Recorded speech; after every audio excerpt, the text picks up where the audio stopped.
Señor y Padre nuestro, te agradecemos que nos hayas dado vida y salud hasta estos momentos. Te pedimos que ilumines nuestra mente ahora que queremos dedicar este tiempo para escudriñar tu palabra. Permite que podamos comprenderla, que tengamos la voluntad de ponerla en práctica. Te pedimos perdón por nuestros pecados. Te agradecemos el amor que nos has tenido al mandar a tu Hijo para que muriera en una cruz, resucitara al tercer día y con ello pudiéramos nosotros obtener la vida eterna. Te pedimos que nos ayudes en el resto de este día, en nuestras diferentes actividades, que te hagas presente en la vida de los que no están con nosotros en esta mañana y que cada acto de nuestra vida pueda glorificar tu nombre. Te lo pedimos todo en el amor de tu Hijo, nuestro Salvador. Amén. Amén. San Juan, en el capítulo 18, a partir 18, del verso perdón. 28. San Juan, capítulo 18.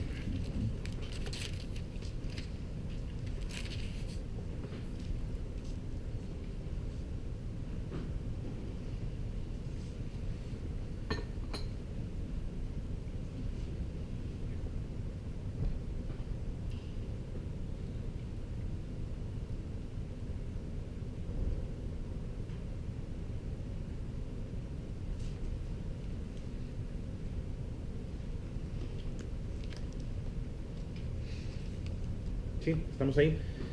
Hay un personaje en esta historia, es una lectura extensa, quiero que veamos toda la lectura, porque hay un proceso, hay una crisis, hay un personaje que yo percibo que en él pudiéramos estar representados, pudieran estar representadas a algunas personas, algunas situaciones, y bueno, deja una lección en medio de una crisis que él padece, nos deja una lección.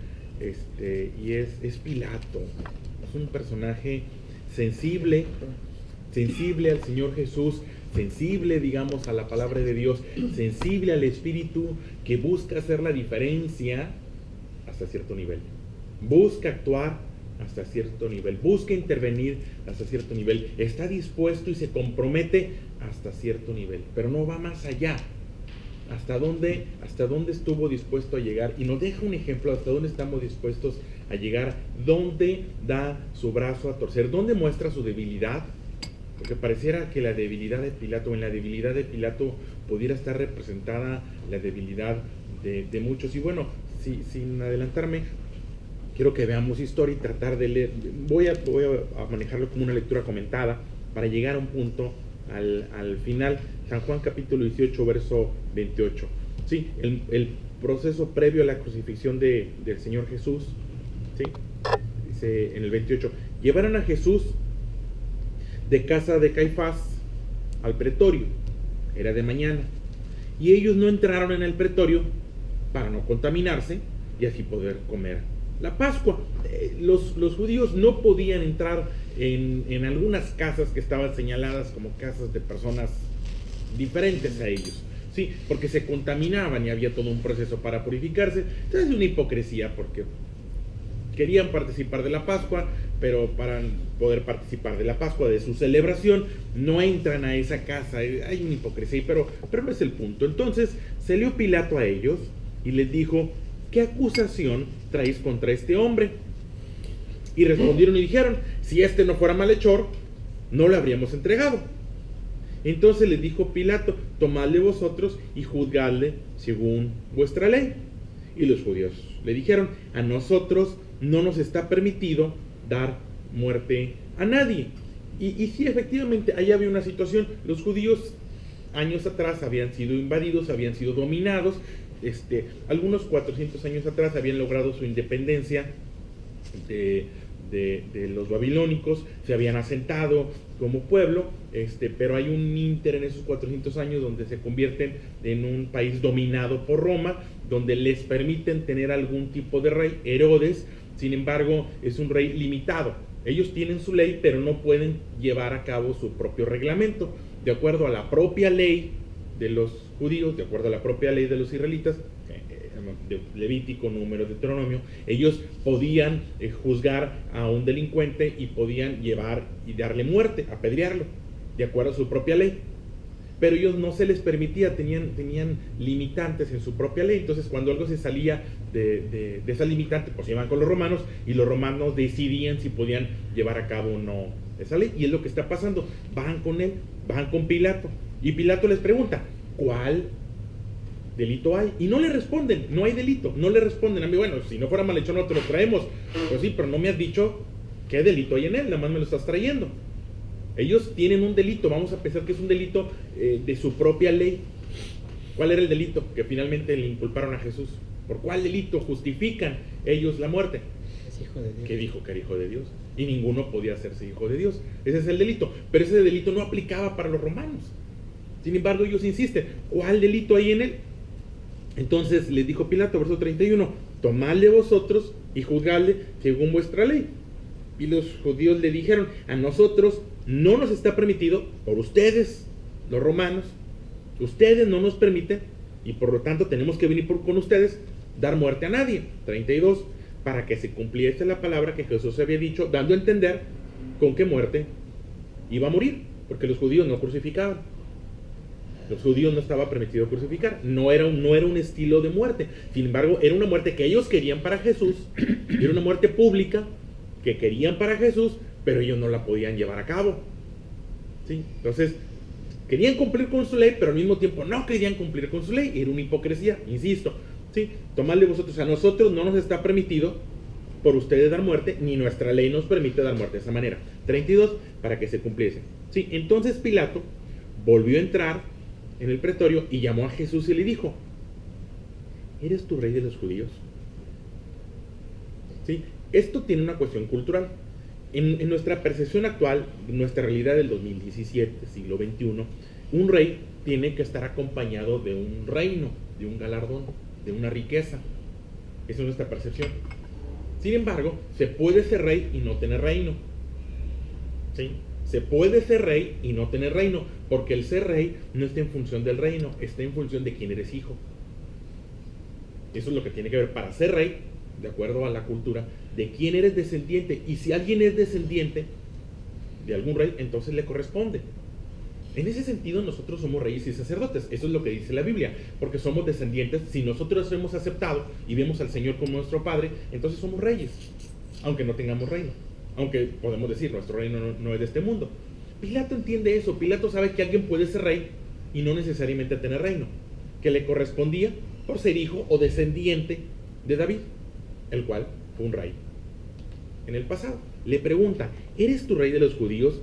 Jesús le respondió, ¿dices tú esto por ti mismo o te lo han dicho otros de mí?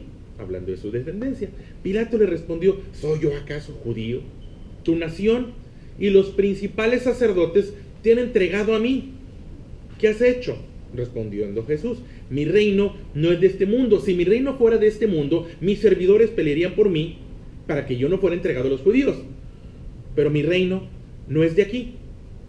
Ese pasaje, a reserva que lo veamos otro día, porque me gustaría profundizar en él y no es el tema, es importante. Mi reino no es de este mundo. El Señor Jesús está de alguna manera desentendiendo del pueblo judío.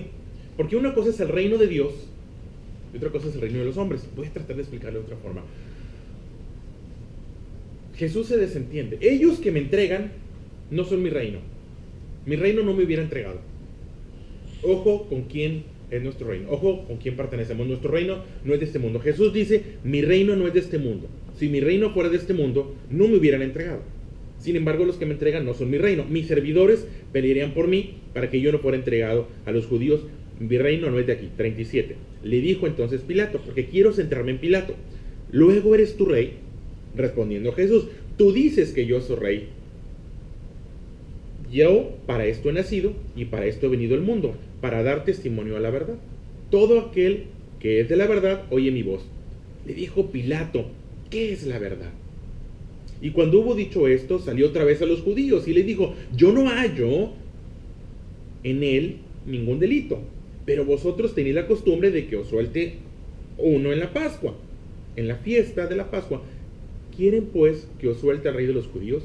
Entonces todos dijeron y dieron voces de nuevo, diciendo no a este, sino a Barrabás. Y Barrabás era ladrón. Brincamos al capítulo 19, verso 1. Así que entonces Pilato tomó a Jesús y le azotó.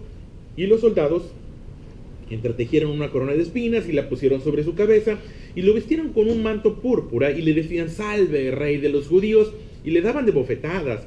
Entonces Pilato salió otra vez y les dijo: mirad, os los traigo fuera para que entendáis que ningún delito hallo en él. Y salió Jesús llevando la corona de espinas y el manto de púrpura. Y Pilato les dijo: he aquí el hombre. Cuando lo vieron, los principales sacerdotes y los alguaciles dieron voces diciendo: crucifícale, crucifícale. Pilato les dijo: tomad de vosotros y crucificadle, porque yo no hallo delito en él.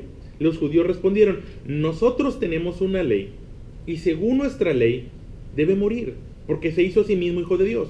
Cuando Pilato oyó decir esto, tuvo más miedo, y entró otra vez en el pretorio y dijo a Jesús: ¿de dónde eres tú? Mas Jesús no le respondió. Entonces le dijo Pilato: ¿a mí no me hablas? ¿No sabes que tengo autoridad para crucificarte y que tengo autoridad para soltarte? Respondió Jesús: ninguna autoridad tendrías contra mí si no fuera dada de arriba. Por lo tanto, el que a ti me ha entregado, mayor pecado tiene. Desde entonces procuraba Pilato soltarle. Pero los judíos daban voces diciendo: si a este sueltas, no eres amigo de César. Todo el que se hace rey, a César se opone.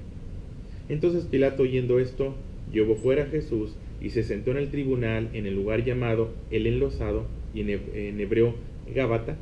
Era la preparación de la Pascua, y como la hora sexta, entonces dijo a los judíos: he aquí vuestro rey. Pero ellos gritaron: fuera, fuera, crucifícale. Pilato les dijo: ¿a vuestro rey he de crucificar? Respondiendo los principales sacerdotes: no tenemos más rey que César. Así que entonces lo entregó a ellos para que fuese crucificado. Tomaron pues a Jesús y lo llevaron, y él, cargando su cruz, salió al lugar llamado de la Calavera, y en hebreo Gólgota, y allí le crucificaron, y con él a otros dos, uno a cada lado, y Jesús en medio. Escribió también Pilato un título que puso sobre la cruz, el cual decía: Jesús Nazareno, Rey de los judíos. Y muchos de los judíos leyeron este título porque el lugar donde Jesús fue crucificado estaba cerca de la ciudad, y el título estaba escrito en hebreo, en griego y en latín. Dijeron a Pilato los principales sacerdotes de los judíos: no escribas Rey de los judíos, sino que él dijo: soy Rey de los judíos. Respondió Pilato: lo que he escrito, he escrito. Y bueno, yo quiero que pensemos un momento en este personaje, en una persona de poder, en una persona de influencia, en una persona que tiene poder, pero y que ostenta el poder, y que de alguna manera está reconociendo la inocencia de Jesús, de alguna manera está percibiendo que hay algo en Jesús. Pilato se menciona en los 4 evangelios, y si amplía la historia, en otro de los evangelios incluso dice que logró interactuar con su esposa, y que su mujer le pide que no tenga nada que ver con esa situación, que percibe que Jesús es un justo, y que ella de alguna manera ha soñado acerca de eso. Sin embargo, llega un momento en la vida de Pilato que se acerca y dice: mira, yo tengo el poder, yo puedo soltarte, yo puedo liberarte, yo puedo hacer que esto no suceda. ¿En qué momento Pilato cede? Ese sería mi punto. Es algo pequeño. ¿En qué momento Pilato cede? Pilato sabe que es inocente, Pilato sabe que es un hombre justo, Pilato sabe que es una injusticia, Pilato sabe que no debe ocurrir eso, Pilato está dispuesto a salvarlo, Pilato está dispuesto a intervenir, Pilato está dispuesto. ¿Pero hasta qué punto? En ese proceso de entra, sale, habla con ellos, habla con Jesús, intenta convencer a los judíos, en ese proceso, porque tiene poder. Él tiene al ejército de su lado, él puede someter a toda esa gente, él puede controlar a esa gente, él tiene las armas, hasta que amenaza su posición. Cuando ve amenazada su posición, cuando ve amenazado su puesto, cuando ve amenazado su trabajo, dice que en algún momento, dice que Pilato tenía miedo, dice que en el verso 12, que Pilato procuraba soltarle. Pilato todo el tiempo estuvo buscando la manera de soltarlo, estuvo buscando la manera de librarlo, estuvo buscando la manera de que eso no sucediera. Dejando de lado que era un proyecto de Dios, aún así, él busca soltarle. Pero en el verso 12 dice: pero los judíos daban voces diciendo: si a este sueltas, no eres amigo de César. Todo el que se hace rey, a César se opone. En ese momento es donde Pilato cede. Cuando ve comprometido su patrimonio, cuando ve comprometido su poder, cuando ve comprometido su puesto. Él está puesto hoy por César. Pero cuando dice, espérame, lo que estás haciendo va contra el que te puso y te estás oponiendo ya, vaya, tiene que ver con lo temporal. Él está comprometido con lo eterno, Jesús tiene que ver con lo eterno, Él está comprometido con lo eterno hasta que ve comprometido lo temporal. Por eso digo que en Él de alguna manera pudiéramos estar representados, o estén representados muchas personas, porque vaya, en mi posición como pastor me he estado cerca de algunos políticos y tú los ves, y claro que sí, por supuesto que sí, hasta que ven comprometido su puesto. Si ven comprometida la elección, hasta ahí llegan. Créanme, me he sentado con candidatos y los ves sensibles a la palabra de Dios, dispuestos a escuchar esto, dispuestos a atender esto, ¿hasta qué? Hasta que ven comprometida su posibilidad de elección. En ese momento, lo siento, ya no quiero lastimar, no quiero ofender, pero de alguna forma aquí hay una realidad. ¿Hasta dónde estamos dispuestos a llegar? ¿Hasta dónde estamos dispuestos a comprometernos? Y es la realidad por la que pasa Pilato. Él está dispuesto a soltarlo y está haciendo todo lo posible para soltarlo hasta que ve en riesgo, hasta que le dicen, bueno, espérame. La manera en la que lo convencieron, donde Pilato al final dobla las manos, es donde le dicen, oye, te estás oponiendo a César. Gracias, José. Allí, en ese momento, te estás oponiendo a César. Sí. Después él sale con ellos y una vez más en el versículo 15, una vez más ellos vuelven a gritar, no tenemos más rey que César. Y en ese momento es donde lo entregan. Ok, crucifíquenlo. En ese momento da la orden. ¿Hasta dónde estamos dispuestos a llegar? ¿Hasta dónde estamos dispuestos a comprometernos? ¿Hasta dónde estamos dispuestos a ser? A veces tenemos que estar dispuestos a comprometer a uno temporal. Después de todo, no hay mayor riqueza que la venidera. Después de todo, llega un momento en el cual pudiéramos tener que decidirnos. Pilato parece un hombre íntegro, Pilato parece un hombre bueno, Pilato parece un hombre que esté dispuesto a comprometer, pero llegado el momento, deja ver su precio. Y deja claro su precio. Por un lado lo ves ostentando poder en esa conversación que tiene con Jesús. Tú no sabes que yo tengo poder para liberarte. Tú no sabes que tengo poder. Pues fíjate que no. Porque cuando viste en riesgo tu patrimonio, cuando viste en riesgo tu posición, cuando se comprometían, lo pudiera haber hecho, pudiera haberlo librado, pudiera haber librado a Jesús, pero después hubieran ido con el César y el César hubiera tenido que venir y a lo mejor él lo despedían, a lo mejor incluso hasta lo castigaban. Y ahí es donde Pilato cede. Y ahí es donde nosotros nos pudiéramos ver en esa situación, hasta dónde estamos dispuestos a llegar.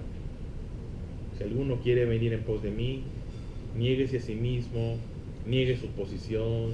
No tienes que hacerlo, pero si llegara el momento que tuvieras que negarlo, si llegara el momento que tuvieras que escoger entre Dios y la empresa, si llegara el momento que tuvieras que decidir entre esa posición y ser fiel a Dios, si llegara el momento, ¿qué estás dispuesto a hacer? Y Pilato, tú lo ves que está dispuesto, interviene políticamente lo que puede hacer, hasta que ve en riesgo lo temporal. Y cuando vio en riesgo lo temporal, entonces se dio. ¿Hasta dónde estamos dispuestos a llegar? Es una pregunta personal, es una pregunta que debíamos hacer. Espero que nunca estemos ahí, pero si llegáramos a estar en eso, que no comprometamos lo eterno, que no estemos dispuestos a entregar a Jesús. Digo, está Judas, que lo estuvo dispuesto a entregar por algunas monedas de plata, está Pedro, que salió corriendo cuando tuvo miedo, pero está él. Él no fue por miedo, no en ese momento. Es por no perder una posición de privilegio, por no enemistarse. Hasta ahí llegó. Tú lo ves dialogando con Jesús, tú lo ves, entendía que Jesús era justo, entendía que había algo grande en él, lo ves que su esposa interviene, pero hay un punto en el cual él cede. Si lo sueltas, no eres amigo de César. Él tuvo que escoger ser amigo de César, que está representado el poder político, que está representado lo temporal, o ser amigo de Jesús. A veces no va ligada a la riqueza y lo eterno. Jesús ya lo había dicho, que es difícil que cuando hay amor por la riqueza continuemos en este camino. Ya lo había dicho. Y queda representado ahí. Es ejemplar Pilato, es ejemplar. En algún momento lo más que hace es decir, bueno, yo no tengo nada que ver. Pues no, lo siento, por mucho que te hayas lavado las manos, sí tienes algo que ver. Sí tienes algo que ver. Cuando se vio comprometido tu posición temporal, entonces lo entregaste. No estuviste dispuesto a entregar, a perder esa posición de privilegio. Y nos deja ese ejemplo. ¿Estamos dispuestos a perder aún la posición de privilegio? De otra manera, estaríamos en la misma situación que Pilato. Entonces se los entregó para que fuera crucificado. Entonces resultó que no tenía tanto poder. Entonces resultó que su poder estaba en función de agradar a los hombres antes que agradar a Dios. Y nos deja una lección. ¿Hasta dónde estamos dispuestos? ¿Qué tanto nos puede impresionar? Y bueno, la lección sería no ceder, no ser amigos de César, estar dispuesto a ser amigos de Cristo. Es una idea, se las dejo a su consideración. Hagamos oración, pensemos en eso y que sea una lección. ¿Sí? Contador Abelico, nos diriges en oración, por favor, y agradecemos. Buenos días, Señor. Te queremos agradecer que nos permitas estar aquí. Te pedimos por la salud de cada uno de nosotros y por los que no pudieron venir aquí este día. Queremos dar gracias por los alimentos que vamos a recibir. Dales pan a los que tienen hambre y hambre a los que tenemos pan. Amén. Amén.